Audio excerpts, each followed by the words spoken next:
விரும்புகிறேன் என்றால், லூக்கா 24 அதிகாரத்திலே 7 திறக்கப்பட்ட காரியங்களை நான் பார்க்க முடிந்தது. 7 opened things.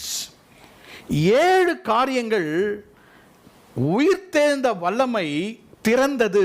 ஆண்டவருடைய உயிர்த்தெழுதலின் வல்லமை தடைகளையும் உடைத்து ஆசீர்வாதங்களையும் கொண்டு வருகிறதா இருக்கிறது. 2-3 வசனத்திலே verse 2 and verse 3, number 1 you read opened grave, திறக்கப்பட்ட கல்லறை. 29 வசனத்திலே verse 29 you read about a opened home, திறக்கப்பட்ட ஒரு வீட்டை வாசிக்கிறோம். 30 வசனம் verse 30 we could read about opened eyes, திறக்கப்பட்ட கண்கள்.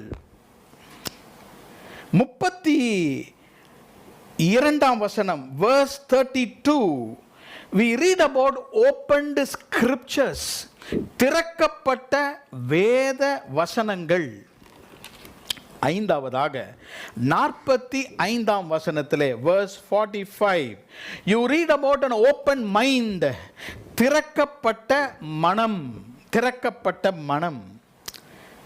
51 வசனம் verse 51 6வதாக திறக்கப்பட்ட வானங்கள், opened heaven. கடைசியாக 7வதாக 53 வசனத்திலே you read about opened mouths, திறக்கப்பட்ட வாய்.